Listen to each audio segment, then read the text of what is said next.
passamos a palavra à professora Ana Caroline Campagnolo para proferir sua explanação no prazo de 20 minutos.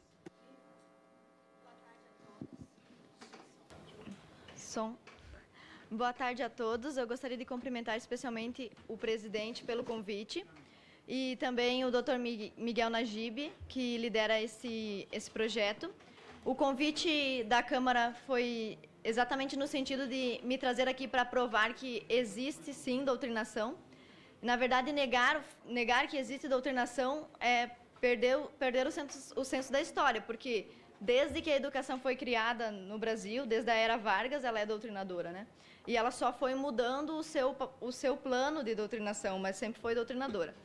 Eu vim expor aqui o meu caso, que começou em 2013, e agora é uma ação de danos morais no Tribunal de Justiça de Santa Catarina, no Juizado Especial. É o caso de doutrinação e perseguição religiosa de uma professora que começou em 2013 e se estendeu até 2015.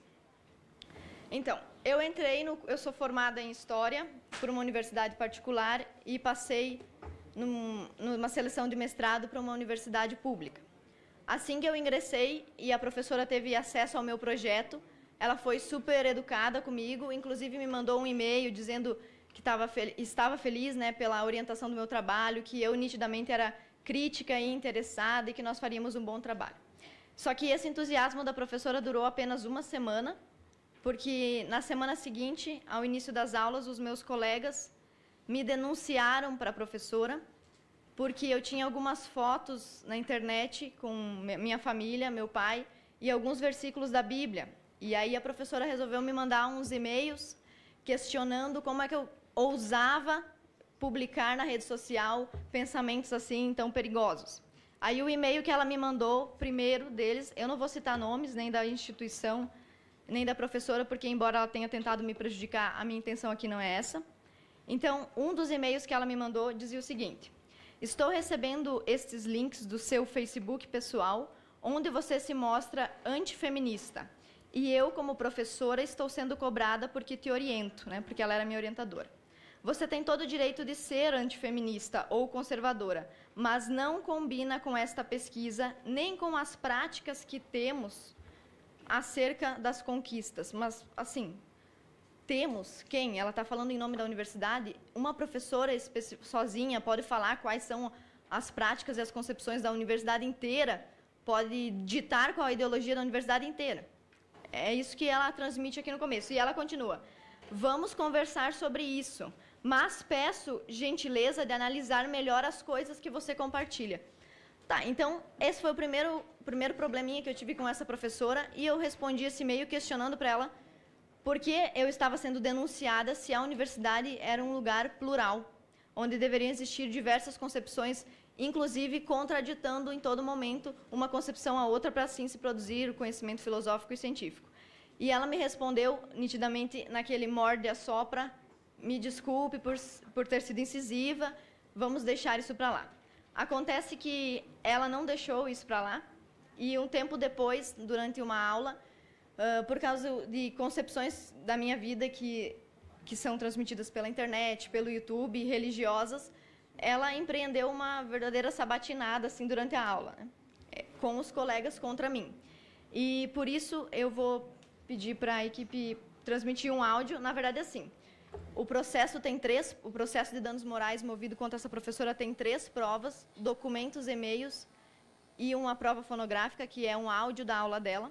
Só que o áudio é muito grande, né? Então eu reduzi 3 minutos com a parte que não fosse muito chocante, com palavras que não fossem muito chulas devido ao local em que estamos, né? Se hoje nós estamos aqui estudando, passamos, nós mulheres, num programa de mestrado, porque nós podemos. E nós podemos... Áudio e vídeo. É esse, mas é que tem que aparecer no... Se hoje nós estamos aqui estudando, passamos, nós mulheres, num programa de mestrado, foi porque nós podemos. E nós podemos porque algumas pessoas do passado fizeram o caminho. Que não se nasce mulher, torna-se feminina. O mais importante movimento do século XX é o feminismo, e a mais importante revolução provocada por essa onda é a evolução sexual. Então, se nós acreditamos nisso, se nós estamos aqui nesse curso, nós passamos nesse curso, nós estamos aqui porque nós nos matriculamos dentro de uma... Olha só o que ela vai dizer aqui, ó. Se nós estamos aqui nesse curso, é porque nós nos matriculamos em uma perspectiva de pensamento. Mas eu não me matriculei numa perspectiva de pensamento. Me matriculei no ensino público. Público. Quer dizer que se eu... Não importa a minha religião, minha concepção, se eu for feminista ou antifeminista, isso independe da minha participação nessa disciplina. E a professora tem a obrigação de ser impessoal na avaliação dos meus trabalhos. Inclusive, sobre isso, ainda há um detalhe. Durante todo o tempo em que ela não resolveu me atacar dessa forma, eu realizei todas as atividades que ela solicitou. Inclusive, ela, sabendo que eu era cristã, uma das atividades que eu apresentei, sem nenhuma resistência, sendo subserviente ao que a professora pediu, era um livro chamado Eunucos por Amor ao Reino, onde eu tinha que explicar para a turma de que forma a Igreja Católica era desde a sua raiz misógina, sendo que eu sou cristã. Então, aquilo ali foi difícil, mas eu fiz exatamente como a professora tinha pedido, não contestei o livro, apenas expus o livro. Respeitei o espaço público de uma forma que ela não conseguiu respeitar o meu espaço privado, tá? Pode continuar, por favor. Perspectiva de pensamento, de uma linha de pesquisa. Feminismo, como outros dizem, como disse, é muito sério. Não é uma brincadeira. Quem é que pratica a porra do estupro, se não são os homens? Por que as mulheres abortam? Toda mulher que aborta tem um homem que foi lá e colocou o sangue dentro dela e fez com que ela engravidasse e não assumiu. Então, assim, é sempre o machismo que traz essas coisas. Então, tudo isso está junto, está dentro do mesmo contexto. Ser feminista, eu mandei para vocês um tempo atrás. Ser feminista hoje é tudo aquilo que está escrito ali. Eu quero que alguém me aponte uma daquelas coisas que seja prejudicial à saúde de alguém. Olha, aqui vocês vão ver. Eu cortei bastante esse vídeo, mas o tempo todo ela fica, eu quero que alguém me aponte. E ela fala outras coisas que diretamente iam contra a minha fé, e eu nunca contestei isso, nunca, na aula, tanto que no áudio completo é possível ouvir os colegas dizendo, olha, Ana, a gente admite que você sempre respeitou, nunca falou nada. Então, ela trouxe um negócio que era completamente pessoal, de fora, certo? Se um professor tivesse feito isso com a sexualidade de um aluno, isso aqui estava em polvorosa, né?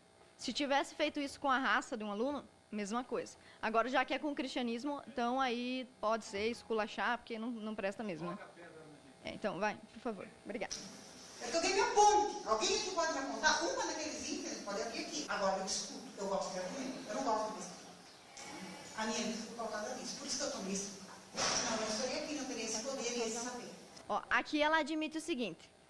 Ela tem um certo poder que lhe é conferido pelo Estado, mas ela não entende que ela é servidora pública. Ela não é mandadora pública. Ela serve ao povo, ela não manda no povo, certo? Então, como servidora pública, ela exerce uma certa autoridade dentro da sala de aula e aqui ela está abusando da sua autoridade. Eu reduzi o vídeo bastante porque era impossível vocês ouvirem aqui horas de vídeo, né? Mas ela reconhece que ela tem esse poder e ela não tem nenhum cuidado com esse poder. Ela afronta, ela humilha, vocês vão ver no decorrer do vídeo que ela me chama de ridícula, e as pessoas que gostam do que eu digo, do que eu creio também são ridículas, então, por favor. Então, ou eu concordo ou não concordo. Se eu não concordo, eu não venho. Se eu concordo, eu venho. Então eu não posso ficar nesse curso, já que não recebe conservadores. A minha sugestão do meu nível de conhecimento contra universidades e contra estudos é nesse sentido, entendeu? Esse é o que eu sei. Eu não sei, de repente tem uma universidade em história que... Olha, a minha colega, a professora não só participou da humilhação que ela me causou naquele dia, como ela endossou a humilhação dos colegas. Aí vocês estão ouvindo uma colega minha dizer, eu não sei, mas quem sabe você procura uma outra universidade. Mas essa aqui é pública. Como é assim que eu tenho que procurar outra? Eu tenho que ir lá pagar uma particular? Isso, digamos que a particular não tem esse problema, mas tem também. Então, olha só, a minha colega está sugerindo isso e vocês vão ver que a professora em todo momento concorda com esse pensamento. Seja conservadora. Eu não sei, eu não conheço todas. Só que a lógica é que a tua lógica, a lógica dos conservadores é a da opressão. E a nossa não. Ah, tá, lógico. Eu sou muito opressora, eu estou oprimindo vocês. Olha, essa frase é o lema dos intolerantes, tá? Vocês são opressores. Nós não somos opressores. Então, como nós não somos opressores, nós vamos oprimir vocês para vocês pararem de oprimir a gente. É basicamente isso aí, tá? Então, olha bem a frase que ela disse.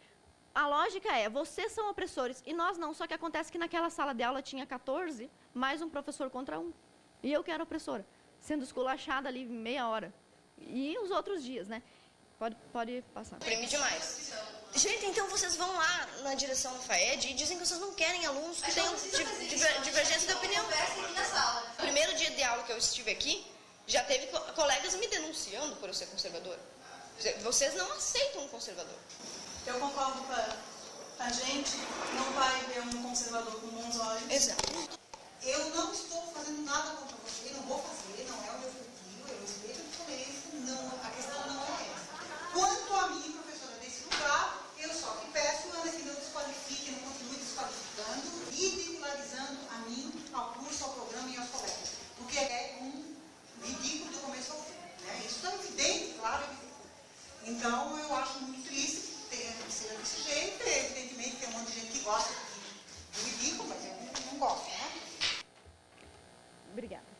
Tá, então, nesse quadro que vocês estão vendo, onde eu, opressora, fui oprimida pelos não opressores, existe todo um pensamento que é bastante homogêneo e hegemônio ali naquele meio, que é o pensamento esquerdista e pode-se dizer quase de certeza, principalmente nos cursos de humanas, um pensamento anticristão, certo?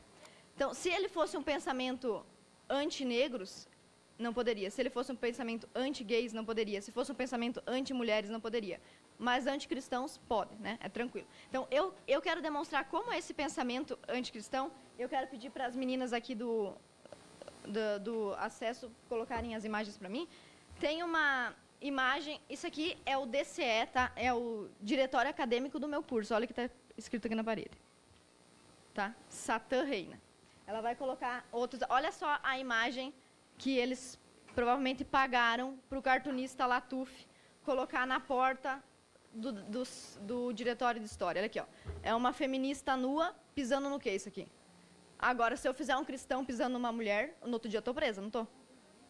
Então, é só para vocês verem o duplo agir, né, a respeito disso. Eu vou passar essas outras imagens aqui, mas, ó, aqui, por exemplo, cuidado, esquerdo macho. Está escrito num lugar aqui. Aqui em cima, não... Desculpa, tá, gente? Tirando as crianças da sala. Não dê tiro, dê o cu. E o outro, racha macho. Entendeu? É umas coisas, assim, sei lá, assustadoras. Se fosse contra uma mulher, seria machismo, né? Mas como é contra os homens e como é contra os cristãos, não tem problema nenhum. Essa foto é do diretório acadêmico. Eu vou pedir para o deputado aqui passar as fotos, por favor. Tá, então, diante desse cenário, o que eu venho... Diante desse cenário, o que eu venho denunciar é uma perseguição religiosa e também ideológica e, consequentemente, também política e partidária. Tá, então, por que esse caso poderia ser só uma discussão em sala de aula se configura num caso de doutrinação? Primeiro, porque aconteceu num ambiente público, que eu deveria ter acesso livre, porque é público. Aconteceu com base em algo que eu faço na minha vida privada. Algumas das imagens que a professora contestou como graves, inclusive ela usou as seguintes expressões. Sou democrática, mas isso que você está publicando não posso aceitar. Você faz apologias complicadas e suas ideias são complicadas de argumento. Quais que são as minhas ideias complicadas de argumento ou as minhas apologias complicadas? Cristianismo. Basicamente, para ela, isso é inadmissível. Então, além disso, a gente tem que prestar atenção em alguns princípios da Constituição que são desrespeitados nesse caso, como, por exemplo, o artigo 5º, que diz que é inviolável a liberdade de consciência e de crença, é livre a manifestação do pensamento e que ninguém deve ser privado de seus direitos por motivos de crença religiosa, convicção filosófica ou política. Tá, então, a professora me mandou e-mails tentando intimidar, mudar a minha postura. Eu fiquei bastante chocada naquele primeiro momento. Os e-mails que eu mandei para ela que estão no processo são e-mails assim de uma aluna assustada. Tá bom, professora, faça o que a senhora quiser. Fui lá, apaguei tudo, não adiantou, né? Depois de uns meses, eu apaguei, porque eu fiquei com um pouco de medo, né? Mas passou. E eu percebi que quem estava errado nesse caso era ela. Então, eu voltei a assumir a minha postura cristã. Aí aconteceu esse evento dentro da sala de aula. E depois disso, ela ela era minha orientadora de mestrado e o meu tema era sobre feminismo, mas era com base nas autoras feministas, não era antifeminista. Então, até nesse ponto, eu havia me rendido às abordagens da professora, porque eu queria investigar isso aí. Só que ela se chocou comigo porque ela pressupôs que a minha conclusão seria antifeminista. Ou seja, ela queria que eu aceitasse, que eu defendesse uma hipótese antes de comprová-la. O que é verdadeiro? Ela queria que eu assumisse a priori que a minha conclusão seria uma conclusão feminista, certo? Isso aí é assassinar a ciência. Só que, embora ela tenha feito tudo isso, vários sindicatos, colegas de profissão, enviaram notas e moções em apoio a ela, dizendo que ela era super democrática e super ética, tá? Então, os professores dizem isso, inclusive os livros didáticos dizem isso. Sempre o discurso é nós somos democráticos, nós somos inclusivos, mas ele só inclui daí quem eles concordam. Quem eles não concordam é excluído, porque não deve ser incluído por ser opressor, como a minha colega disse para mim. Você não pode falar porque você é opressora. E depois de tudo isso, a professora resolveu abandonar a minha orientação, o que resultou imediatamente no abandono do tema. Todo o tema que eu tinha estudado durante a graduação, durante o tempo que eu já estava no mestrado, eu tive que jogar no lixo, começar um trabalho tudo de novo. E na troca de orientação, ela entregou um documento lá na secretaria da universidade que diz assim: minha decisão irrevogável de abrir mão da orientação da mestranda se justifica pela incompatibilidade do ponto de vista teórico-metodológico com relação à abordagem do tema selecionado quando do seu ingresso, incompatibilidade expressa em vídeo difundido por mídias eletrônicas de acesso, onde manifesta concepções, olha, isso aqui vocês prestem atenção, concepções do ponto de vista acadêmico que ferem a disciplina que ministro. Então, a disciplina dela só pode ser, ela funcionária pública, recebe dinheiro do seu imposto, que vão para o salário dela, mas na disciplina dela só podem estar quem concorda com as premissas do feminismo, né? E de outras teorias, porque se ela não fosse feminista e, digamos, fosse adepta a outra teoria, ela ia fazer esse mesmo procedimento com outra tese. Tá? Então, depois de tudo isso, eu não aguentei essa pressão da professora e resolvi entrar com um processo de danos morais por ela ter me prejudicado materialmente e moralmente com essas humilhações em público e etc. E aí, na contestação da ação que eu movi contra a professora, fiz uma petição inicial e apresentei sozinha, sem advogado, porque eu quero provar para a professora que eu posso enfrentá-la, não é porque eu não tenho doutorado e não ganho 15 mil que eu não posso fazer isso. E eu entrei com essa ação sozinha, sem advogado, e ela resolveu contestar a minha petição inicial. E na minha contestação ela me chamou. Em vez dela defender-se do fato de ter me agredido, ela me agrediu. E me chamou de racista, homofóbica, sexista, preconceituosa, mal educada, que eu usava palavras de baixo calão no meu convívio particular, sendo que vocês ouviram que ela disse aqui, né? Ouviram as palavras que estavam aqui, né? Fora as outras que eu direi para não chocar ninguém. Além disso, ela não cita as provas que eu usei contra ela, ignora, e usa a palavra do sindicato a seu favor. Por exemplo, o sindicato está me apoiando e os alunos me apoiam também. É evidente que os alunos se apoiam, eles foram doutrinados assim como eu, né? Como eu tentei ser. Então, qual é o quadro crítico desse processo? Eu venho aqui para denunciar o que acontece especialmente com a minha religião, que é o cristianismo. Porque, como o cristianismo é a religião mais difundida e com o maior número de adeptos, acaba se tomando a imagem de que é uma religião privilegiada, o que não acontece na realidade da universidade. Quem sempre foi evangélico como eu, sabe quantos coleguinhas riam da gente quando a gente falava que, não, professora, eu não tenho certeza sobre a teoria da evolução. Ah, crente. Sempre assim, crente, não fala com a crentinha. E até hoje, no mestrado, na idade adulta, os colegas, na gravação que tem da professora, eles conseguem fazer insinuações assim, ó. Tem gente que não gosta do feminismo, tem gente que não gosta de sexo, então não posso fazer nada. Entenderam as conclusões que eles tiram? A humilhação que eles tentam colocar em cima de você para que você se adeque ao pensamento da hegemonia esquerdista. Só que, ou não, pode ser também uma doutrinação de direita, né? A gente deve combater tanto uma quanto a outra. E eu não venho aqui falar como uma pessoa inimiga dos professores, porque eu também sou professora, é importante falar isso. Eu sou professora na rede pública, já fui professora na rede privada. É meu tempo?